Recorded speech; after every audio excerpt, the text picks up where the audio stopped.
Christophe Guillotot, vous êtes président du conseil départemental du Rhône, vice-président de l'ADF, vous avez la parole. Bonjour cher Jean, nous nous connaissons, nous avons siégé ensemble à l'Assemblée comme d'autres qui sont ici. Si j'ai bien compris, il te manque un seul mandat. Donc nous te souhaitons bon vent dans cette belle aventure.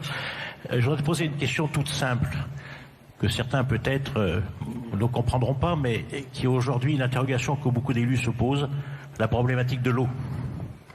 L'eau qui est de plus en plus chère, l'eau qui est de plus en plus difficile à amener en zone rurale, qui coûte de plus en plus cher en zone rurale, l'eau qui est vue par les agences de l'eau d'une façon différente, comme dans un département comme le mien où il y a 2 agences de l'eau, l'eau qui s'embolise dans les prix, l'eau qui est difficile à gérer, l'eau, et je me rappelle que tu es technicien agricole, spécialiste de l'eau, donc nous aimerions avoir ta vision de ce qu'est la gestion de l'eau, qui devrait la gérer d'une façon plus fluide sur nos territoires.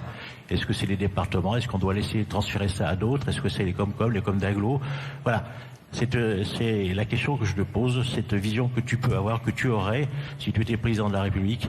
Donc, dernier point, je trouve que le traitement qui t'est fait par certains médias est complètement injuste.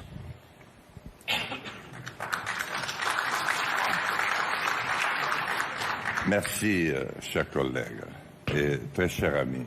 Et merci aussi pour les mots, tes 2 derniers mots, qui ne s'adressent d'ailleurs pas qu'à moi, mais qui pourraient s'adresser beaucoup plus largement à la France, à l'idée qu'elle se fait des institutions de sa République, dans lesquelles vous jouez un rôle aussi important. L'eau, chers collègues et amis, ça a été l'une des plus belles réussites des maires. Lorsque l'État, que je veux reconstruire, a décidé qu'il fallait mettre l'eau potable sur l'ensemble du territoire, je l'ai dit un peu, mais je prends tellement de plaisir à le redire, eh bien, les maires ont tout naturellement pris le relais. Ils ont su créer les syndicats qu'il fallait. Ils ont su créer le Fonds national d'adduction d'eau potable, qui était une très belle réserve financière jusqu'à ce que M. Hollande et M. Macron ne s'en servent pour finir d'équilibrer les budgets. Disparu, terminé. Avec ça, nous avons pu faire conduire en très peu de temps, certainement l'un des plus beaux projets qui fut.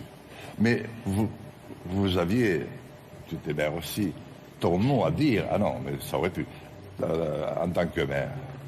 Et les maires veillaient à cela de très près.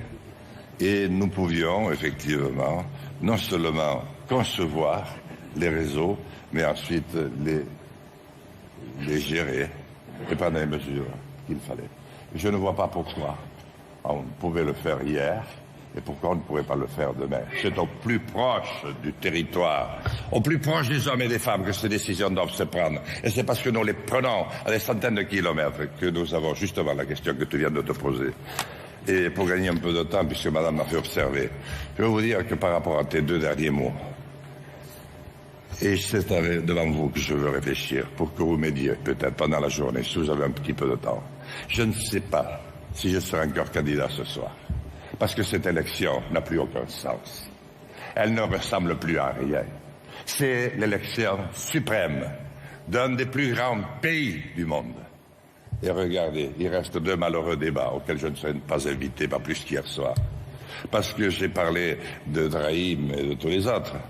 Mais hier soir, il y avait quand même une famille pour qui j'avais du respect. C'était la famille Bouygues. Parce qu'elle avait véritablement passé un contrat avec le président Mitterrand, le président Chirac, sur l'honneur, sur la culture, sur les engagements que doit une chaîne, la première chaîne de France. Tout ça a volé en éclats.